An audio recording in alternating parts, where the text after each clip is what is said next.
especially important to have clear lines of ownership, so that, my team members know exactly what they're responsible for and how they're supporting the business. And then they can take care of helping those clients navigate the rest of the legal department. And so, I think doing that was very important.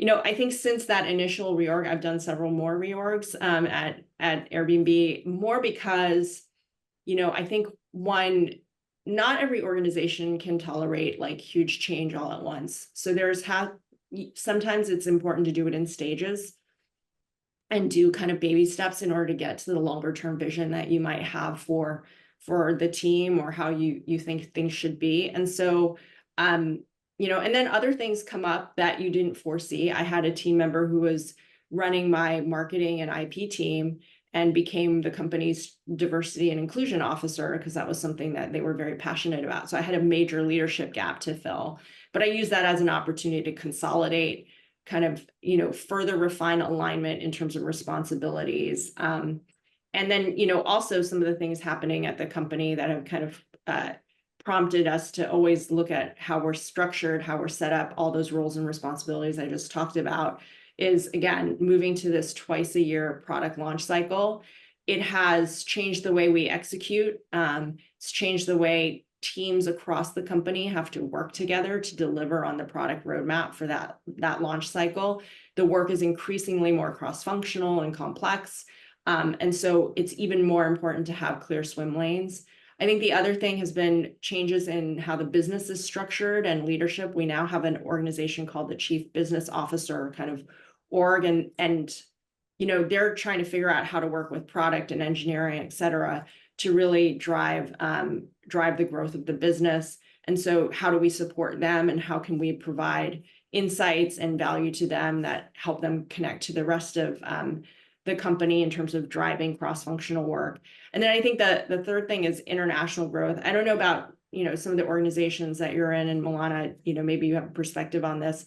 At Airbnb, there's a strong sort of setup where it's like you have headquarters and you have regional teams, and the regional teams have their own, they're kind of like their own little legal department. If you are a company like ours, where we're really focused on international growth, how my team works with the international teams is going to be increasingly more important. So I have to think about how do we adapt to that priority and make sure that we are creating the smoothest kind of experience of working with legal as possible. We're still working through that, but I think it definitely starts with having people who are very collaborative, communicative, open to, kind of who believe that, working as a team will produce better results.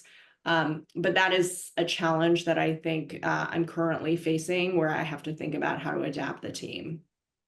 I'll just add that at Reddit, we're still very small. So I am just in the process of hiring my first APAC lawyer.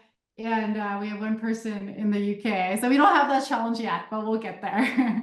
Well, and I think, like I said, I've done a lot of reorgs at Google and Airbnb. And, I think org design is such a key part of what it means to be able to scale legal support. So having the right org design is so important. And I think there's just a couple principles that I've kind of like gone back to again and again in terms of prioritizing them. And I think it's, one, business alignment, always making sure you're kind of supporting the business in the most efficient and scalable way possible.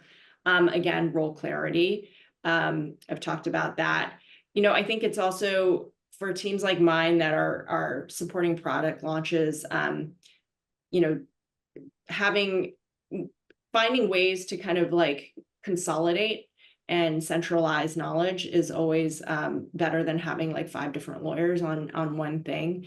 And then, also building in Slack into your system too. I've talked about consolidating, centralizing, but there's fluctuations in volume of work that you will experience. So finding ways to let, like, what type of work can be spread around the team.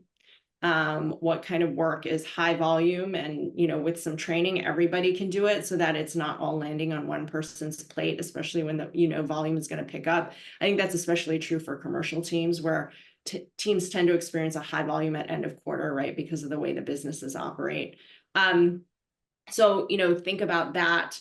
And then, you know, what are some opportunities to kind of give folks on the team leadership, thought leadership opportunities? AI, obviously, everybody's talking a lot about that. You know, there was somebody fairly senior on my team where, you know, they were kind of, they'd done everything. And, you know, making them kind of our main AI lawyer has proven to be a great development opportunity for them, but also good for the business too, to have that thought leadership established early on. And so, you know, I think those are some of the things that I've gone back to again and again, and just, you know, also anticipate that things will change. There will be future growth. So you need to have a kind of an approach that, you know, can last, you know, a little while before the next rework. But, you know, I think the more you know about where the business is headed, and the more you understand, going back to what I was talking about, the operating system and how to navigate, the better kind of you can design your team.